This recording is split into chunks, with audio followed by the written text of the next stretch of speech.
Muy bien, muy buenas tardes con todos. Continuamos hoy día con nuestro congreso que tenemos la sesión de la tarde y tenemos un tema muy interesante que viene con la siguiente conferencia magistral. El título es la utilización de las causales de extinción en el Perú a partir de la Constitución de 1993 y estará a cargo de nuestro invitado, el doctor Alexei Dante Sáenz Torres, quien es magíster en Derecho, mención Ciencias Penales, abogado, profesor principal ordinario a tiempo completo e investigador en la Facultad de Derecho de la Universidad Nacional Mayor de San Marcos. Es también director del Centro de Responsabilidad Social y Extensión Universitaria de la Facultad de Derecho y Ciencia Política de la Universidad Nacional Mayor de San Marcos. Ex profesor en la Academia de la Magistratura, en la Escuela de Posgrado de la Universidad San Martín de Porres, en la Universidad Nacional Federico Villarreal, en el Ilustre Colegio de Abogados de Lima y en la Unidad de Posgrado de la Universidad Nacional Pedro Ruiz Gallo. Ex representante de la Universidad Pública en el Consejo Nacional de Política Criminal, CONAPOC 2012, mayo 2015, 2016 y 17. Es procurador adjunto ad hoc para casos anticorrupción, ex integrante de la Comisión Revisora del Código Penal, ex consultor en materia de seguridad ciudadana y en materia de lucha contra la criminalidad organizada. Doctor, bienvenido a este congreso. Le agradecemos mucho su participación. Le cedemos el uso de la palabra.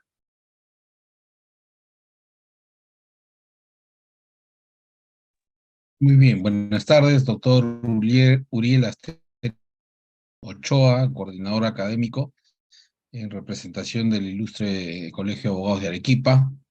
Así también agradezco a todos los colegas abogados que se encuentran conectados, a pesar de que hoy hay una fecha mundialista que de seguro muchos están al tanto. Sin embargo, nosotros estamos cumpliendo acá con eso.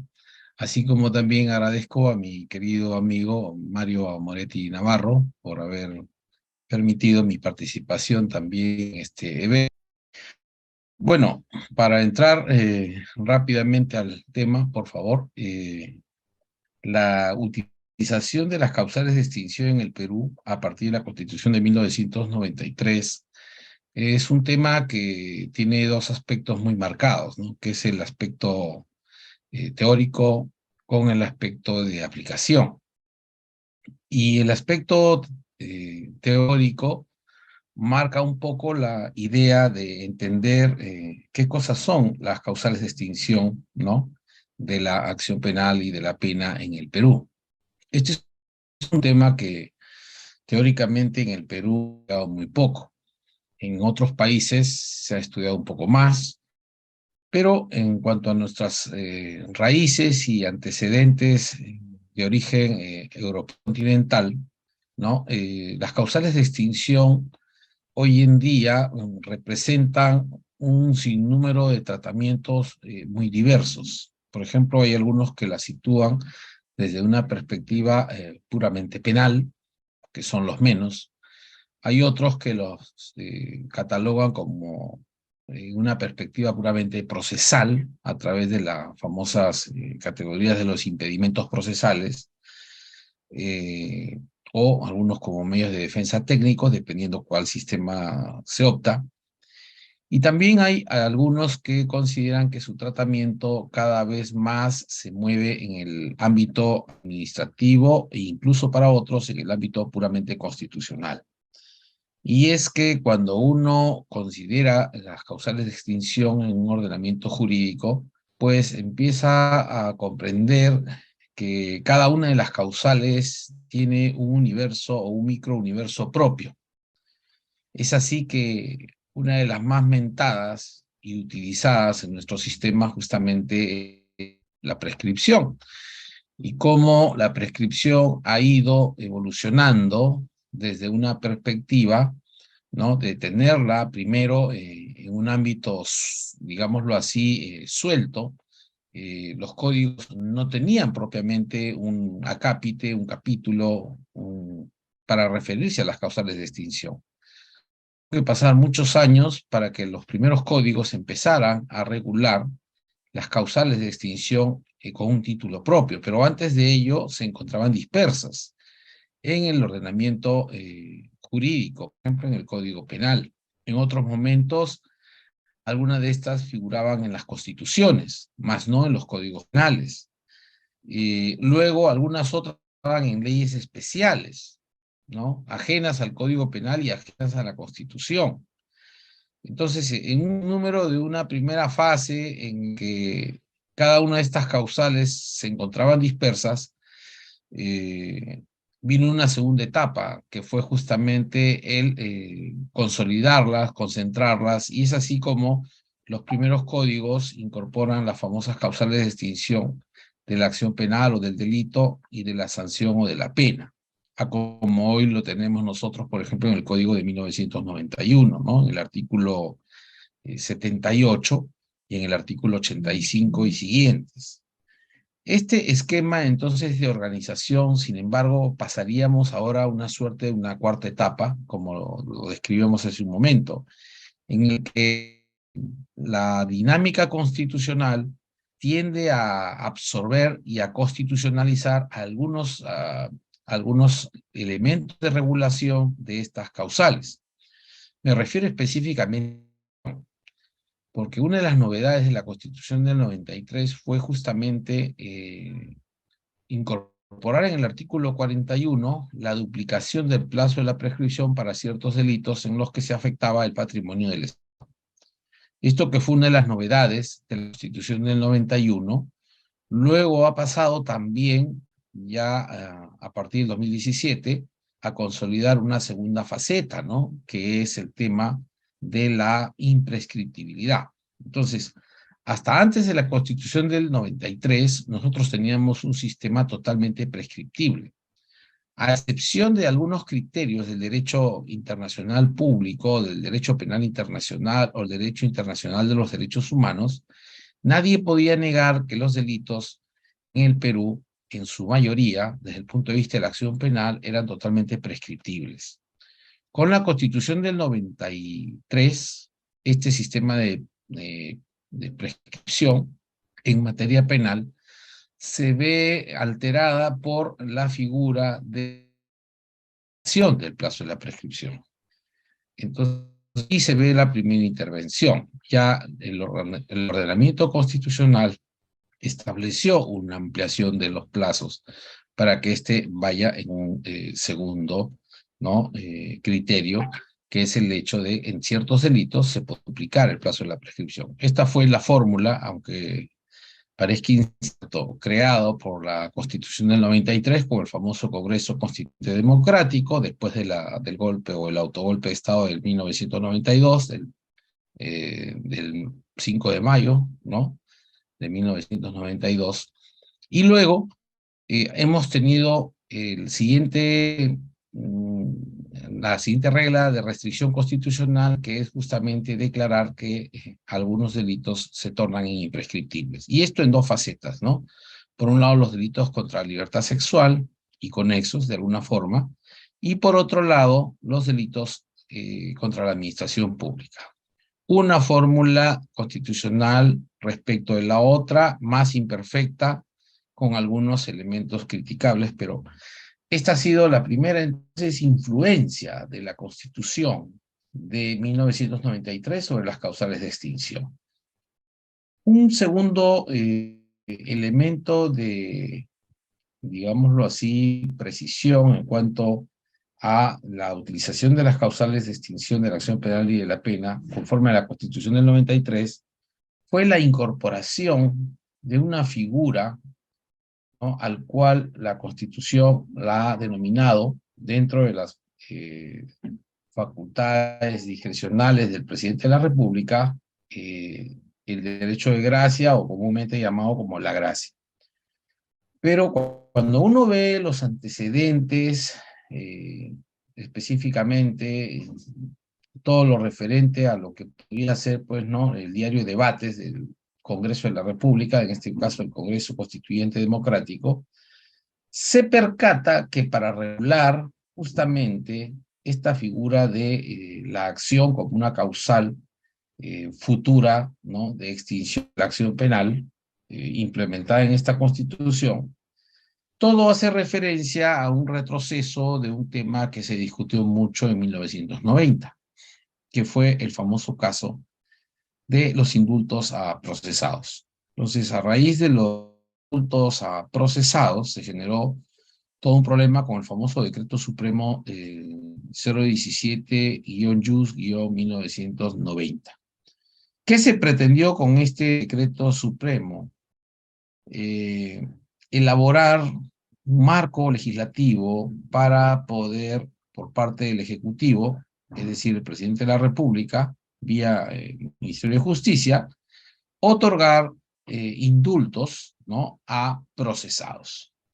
Entonces, cuando uno lee la exposición de motivos de la ley, no, cuando uno lee el diario de debates del Congreso Constituyente Democrático, se percata que todos los insumos para incorporar una nueva causal de extinción de la acción desde el punto de vista penal, desde el punto de vista constitucional, un nuevo supuesto de derecho de gracia, llamada gracia, en la Constitución, fue justamente esta figura dedicada a justificar el indulto a procesados que lamentablemente no había podido proceder con la Constitución del 79 y tampoco con el Código Penal de 1924 y tampoco con el Código Penal de 1991. Por eso es que el Congreso la regula como figura nueva constitucional. De esta forma, las manifestaciones al Ejecutivo ahora ya no solo quedaban en cuanto al indulto y en algunos casos en cuanto a la conmutación cuando el perdón es total de la pena, si es que hay una parte que falta por cumplir, sino que también ahora el presidente de la República tenía la gracia para procesados. Un poquito incidiendo en los antecedentes, tanto en el siglo XIX como en el siglo XX, en el Perú se recordaba una suerte de efecto para, en algunos casos, las amnistías, que es el famoso caso del corte de secuela de proceso o corte de secuela de juicio. Por ejemplo, el querido maestro Roy Freire afirmaba que la gracia no era sino una suerte de corte de secuela y que se había modernizado de alguna u otra forma la nomenclatura, pero que para él era el viejo caso del corte de secuela de juicio, que era justamente para procesos en trámite, para juicios iniciados, ¿no? Y de esa forma, entonces, se distinguió este caso. Lo teníamos como figura constitucional, está en la Constitución de 1993.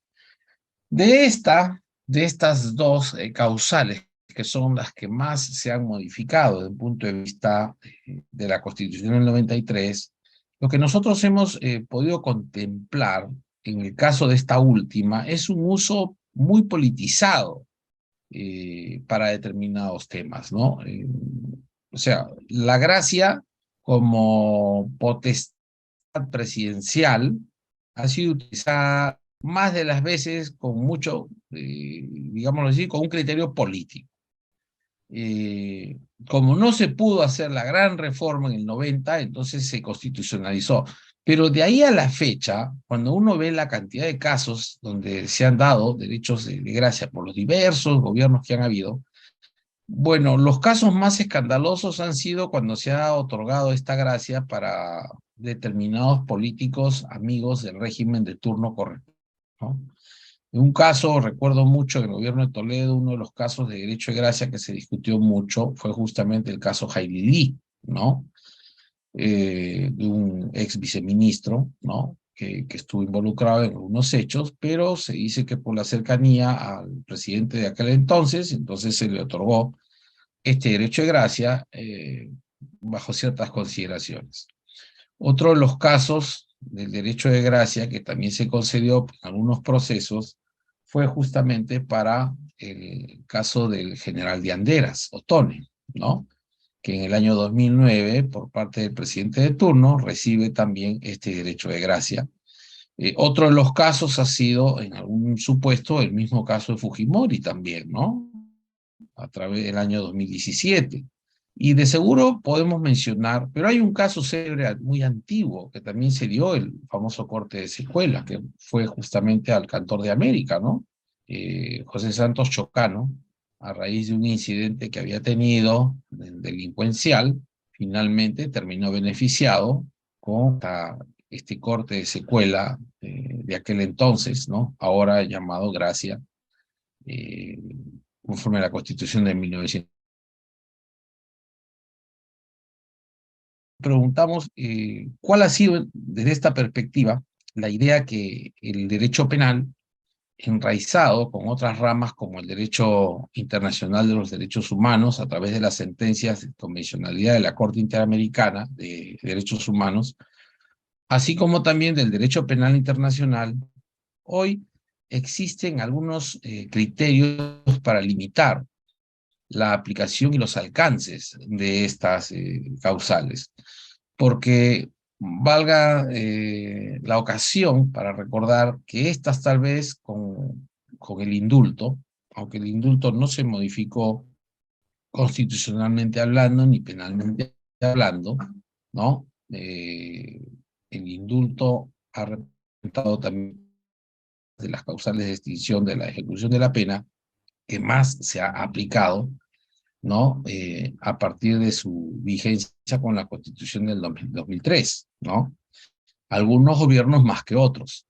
Y también la concesión de las amnistías a cargo del Poder Legislativo, ¿no? Han habido también algunas leyes de amnistía, algunas con un uso ciertamente bajo coyunturas políticas, que es su naturaleza, el caso de los hermanos Humala, ¿no? Que fueron beneficiados con una ley de amnistía, pero también el lado de tergiversación de la figura, ¿no? De la amnistía como causal de extinción. Me refiero específicamente a haber querido beneficiar, por ejemplo, al Grupo Colina y a todos aquellos que estaban vinculados a este tipo de delitos. Entonces, eso ha generado en la discusión a nivel judicial la aplicación, ¿no? De las causales de extinción, ciertos aspectos que debieran motivar nuestra atención.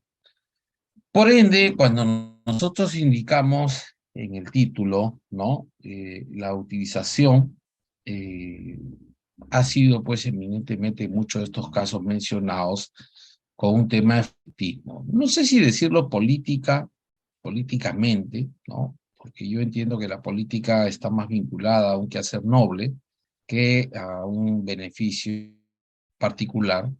Lo cierto es que el uso politiquero de estas causales de extinción han venido maculando y han venido propiamente golpeando el sistema penal.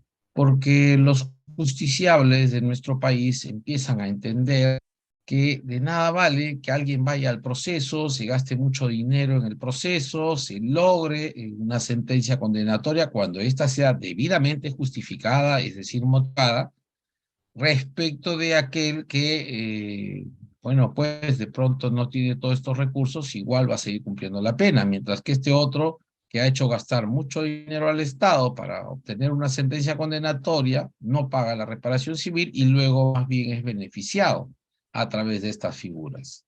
Eso representa un crítico y de debilidad para nuestro sistema. Penalmente hablando, en perspectiva, un poco para ya ir concluyendo, lo que se nota es que cada vez más el ámbito de determinadas causales de extinción de la acción penal y de la pena, pues van a ir perdiendo su eficacia y sus efectos. Esto significa que van a ir cada vez restringiéndose más. ¿En qué medida? En la medida que los delitos de imprescriptibilidad o del ámbito de duplicación de su plazo se incrementen a fórmulas de determinadas figuras jurídicas penales, es decir, delitos graves, donde se regule que para estos ya no podrá ser alcanzable determinadas figuras de prescripción. Y lo mismo para los temas propios de la regulación de determinados delitos a los cuales se le puede alcanzar el perdón. Me refiero, por ejemplo, al sicariato. En el sicariato hay muy clara la pauta de una regla jurídica que señala que el indulto, la conmutación de penas, la gracia, la amnistía, están totalmente excluidas o prohibidas por ley para este tipo de delito. Esto significa entonces que en sicariato no hay la posibilidad de ser perdonado porque hay una ley que lo impide. Y así como este delito, como es el sicariato, mañana más tarde, no sé si se podrán incorporar otros más. La tendencia, la corriente implica que cada vez más, dado el sistema, dado el miedo de la población, la percepción de inseguridad ciudadana y otros requisitos más, aconsejan que los legisladores cada vez más, bajo un paradigma de una suerte de populismo punitivo, puedan acercarse a regular normas de prohibición de esta forma o normas de exclusión de esta forma harían que los alcances de las causales de extinción cada vez tengan un menor nivel de alcance, ¿no? Sea a través de leyes regulares, comunes o también de leyes especiales, ¿no? ¿Qué tan bueno, qué tan malo representa esto? Pues es un tema que justamente he pretendido esta tarde mostrar como ponencia, concluyendo de esta manera, ¿no? Diciendo que, sin embargo, para los delitos de corrupción no existe ninguna prohibición de perdón en cualquiera de sus manifestaciones, sea una amnistía, sea un indulto, sea un derecho de gracia o sea una conmutación. No existen reglas de ningún tipo para restringirlas. Bueno, esta ponencia que quería presentarles muy brevemente para efectos de la discusión. No sé si hay alguna pregunta y si no, estoy aquí a la espera de lo que me indiquen. Muchas gracias más bien por la invitación.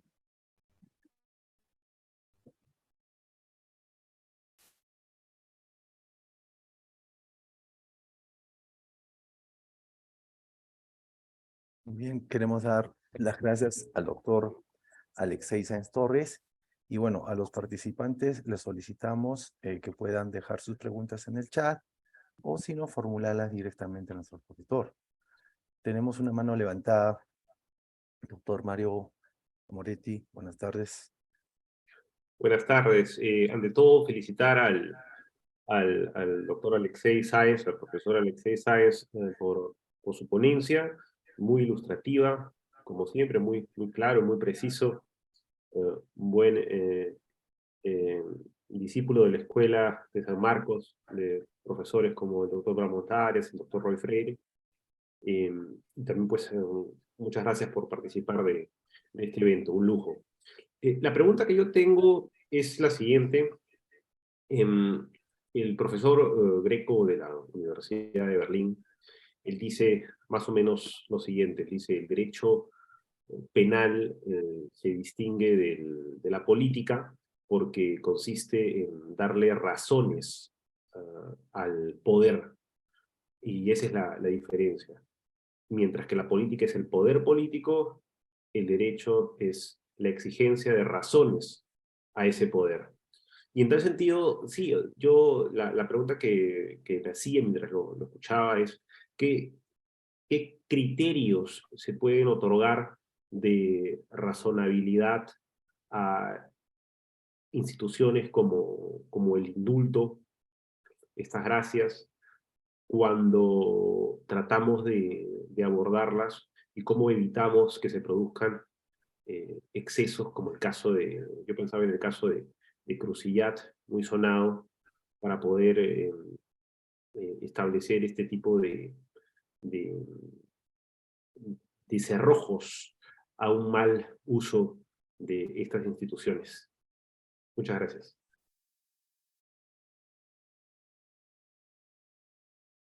Gracias, profesor. Me parece muy interesante la observación que usted hace y más aún la pregunta, ¿no? A ver, yo creo que la idea de los penalistas clásicos fue quitarle el control de las causales de extinción, es decir, del perdón hacia el castigo a los políticos en algún momento de la historia, ¿no? Estoy hablando más o menos del siglo XIX. y luego en el siglo XX esto como que se va consolidando. ¿Y de qué manera lo quitaron? Lo quitan desde la perspectiva de regularla en el Código Penal. Entonces los penalistas de la época pensaron que llevándolo al Código Penal, la figura requería ya de herramientas propios de la lógica del derecho penal. Algunos con criterios de derecho procesal penal y otros con criterios de ejecución penal, porque una de las discusiones también que han habido a propósito de alguna de las causales de juicio, si son penales o son penitenciarias. El caso del indulto, por ejemplo, la conmutación. Bueno, pero ¿por qué hicieron ello? Porque hasta antes de ello la influencia francesa fue muy fuerte en cuanto a resolver los famosos, esta famosa categoría de los actos de gobierno, a través del cual el Ejecutivo francés consideraba que el presidente podía hacer con el derecho de gracia en cuanto a sus manifestaciones del Ejecutivo lo que considerara él subjetivamente, ¿no? Entonces, un perdón presidencial a través de un indulto, ¿no? O una gracia, o una conmutación, pues era irrevisable, intocable. Por eso se llamaba un acto de gobierno, ¿no? Entonces, la discusión en el ámbito administrativo ha sido hasta el día de hoy, ¿no? Todavía algunos por ahí, administrativistas, discuten la famosa categoría del acto de gobierno, ¿no? Pero de un punto de vista administrativo. Pero esa misma lógica del acto de gobierno, desde un punto de vista de la ciencia política o de la teoría del Estado, se generó también desde la perspectiva constitucional. Entonces aquí también implicaba y se señalaba para muchos de que si de un nivel de reino, de un reinado, de un régimen manejado por un rey, se pasaba a un régimen democrático, en democracia representativa, o llámese una, digamos, un reinado al estilo británico, ¿no? Con sus limitaciones propias de las teorías del poder. Entonces, este tipo de situaciones ameritaba ciertas observaciones, como fue también el caso de España, ¿no? Entonces, el rey puede firmar, pero quien tiene que observar o tiene que conceder propiamente es el Ejecutivo. En este caso, por ejemplo, el presidente de la República, ¿no? Y aquí, ¿cuál ha sido la discusión? ¿Cuál es ese nivel, si esa discrecionalidad hoy en día se rige o no? Los criterios han sido diversos. Por ejemplo, el profesor Amoretti traía a colación el caso de los Crucillados. En el caso de los Crucillados, como ustedes saben, el presidente García da el indulto y a las 2-3 semanas lo vemos al señor paseando de las mejores condiciones de salud, ¿no? Y curiosamente había sido pues una suerte de indulto humanitario.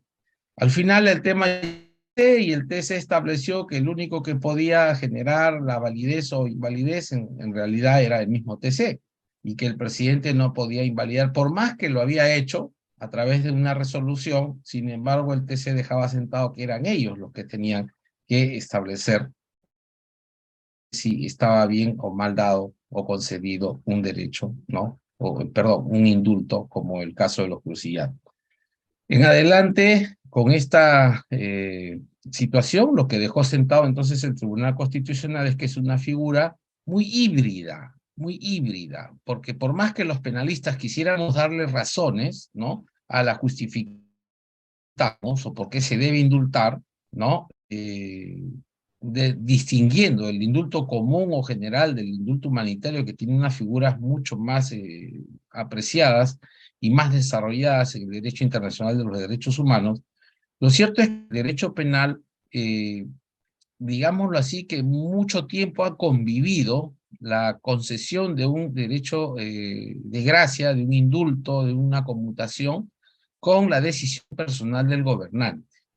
A raíz de este caso y de otro anterior, que fue a partir de los casos que mencioné, como por ejemplo Jailili y otros más, recién se estableció de qué tan, digamos así, relevante resultaba discutir límites, pero que uno se preguntaba si eran penales o extrapenales. Bueno, yo pienso que los límites mayoritariamente se han creado de una extrapenal, ¿no? Penalmente no se ha podido establecer límites al indulto porque la mayoría ha tomado como basamento el derecho constitucional bajo la vieja doctrina del acto de gobierno con el derecho administrativo. Recién, a partir de los casos de derechos humanos y de los pronunciamientos establecidos por la Corte Interamericana, se han establecido otro tipo de criterios, ¿no? Como por ejemplo el criterio de que el indulto en realidad persigue una impunidad. O sea, no hay forma de perdonarlo, de disculparlo, porque la atenuación, el proceso se llevaron bien. Entonces no se me ocurre otra que imponer pues mi derecho o mi discrecionalidad de presidente. Entonces yo lo indulto, le conmuto, pero la única idea que tengo es de librarlo de la cárcel solo porque pues hay un término subjetivo, amistad o qué sé yo, o cálculo político o pacto político, lo que fuere, más no una razón sustantiva. Una razón sustantiva para poder indultar podría ser, en el caso del indulto humanitario, acreditar efectivamente el grado el estado de salud de aquel que está pues justamente cumpliendo pena, ¿no? Pero no como se hizo el 2017, el 24 de diciembre de 2017 en el caso de Fujimori, ¿no? Que de per se, ya desde la Junta Calificadora y de evaluadora de la concesión del indulto, ya habían cuestionamientos. Entonces, eso es otro aspecto que se ha limitado, ¿no? Los viejos requisitos que se usaban en el derecho penal para las causales de extinción, como la prevención general, la rehabilitación o la resocialización, si es que efectivamente está resocializado, qué sentido tiene que cumpla la pena.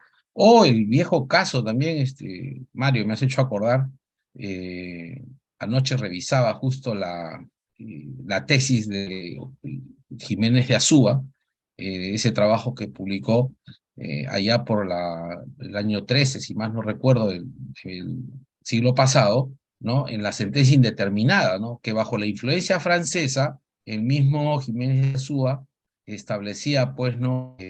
Citando a los autores franceses de la época, decía él que qué pasaría si podíamos o no conmutar, ¿no?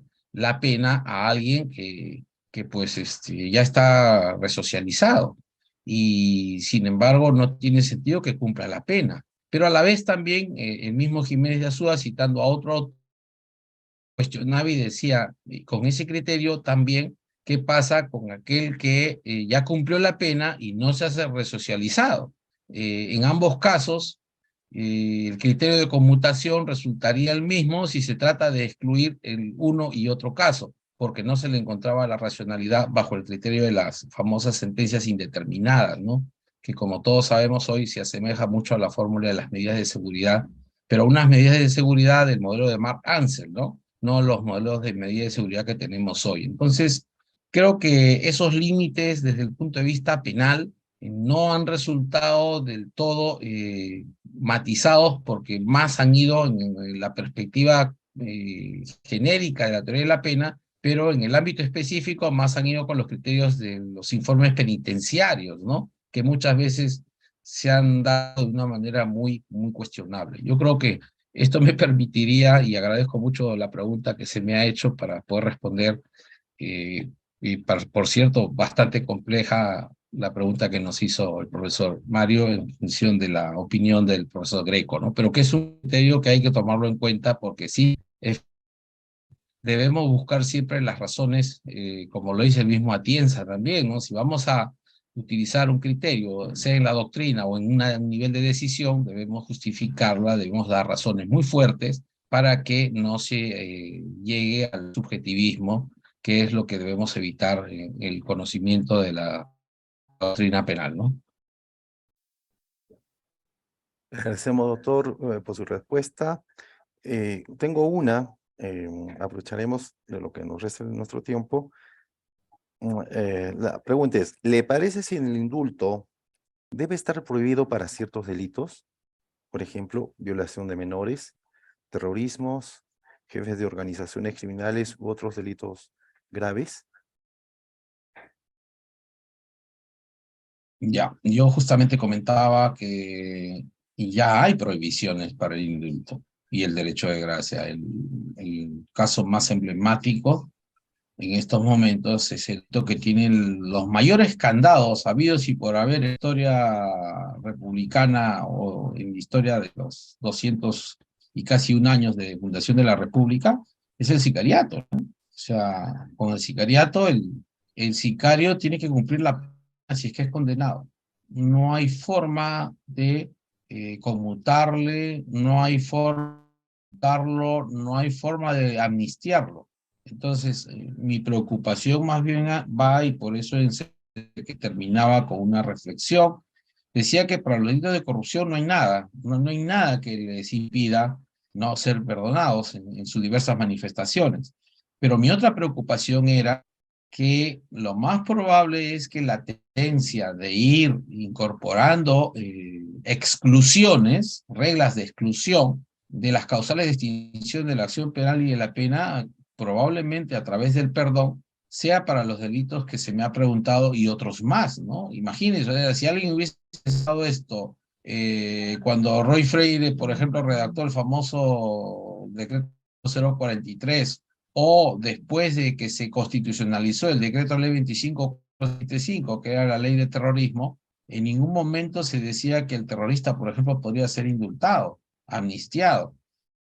Y en ese momento, vamos a hacer recordar otro pasaje, resultaba lícito porque muchas condenas, por más que se tratara de personas que de repente habían realizado actos de terrorismo, pero se les había condenado violando el debido proceso.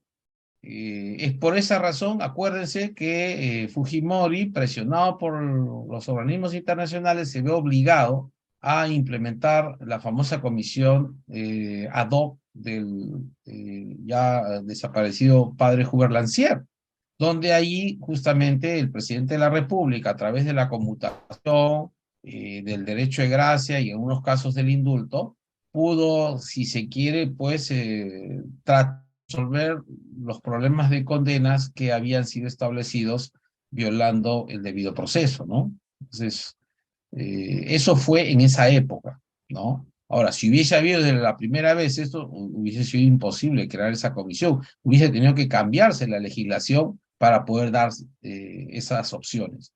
Pero hoy, digámoslo así, del 92 al 2022, ¿no?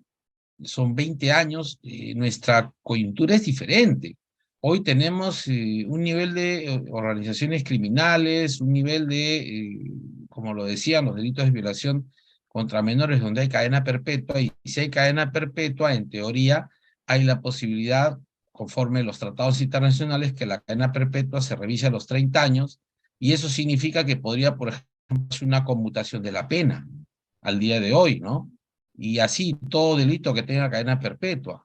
No sucede el caso con el gran problema que ha significado, por ejemplo, el caso del delito de secuestro agravado, que el mismo Fujimori estableció en una ley por la cual aquel que resultaba condenado por el delito de secuestro agravado, pues no podía recibir indultos. Y ese es uno de los problemas, que esa misma ley que creó Fujimori a la larga ha sido el escollo para que Fujimori pueda obtener el indulto común, al menos desde el punto de vista general, ¿no?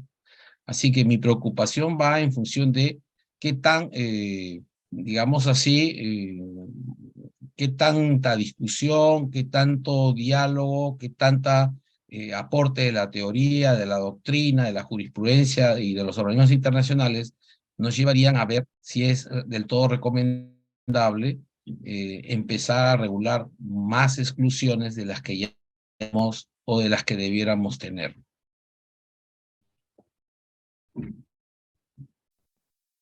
Ok, doctor, muchas gracias.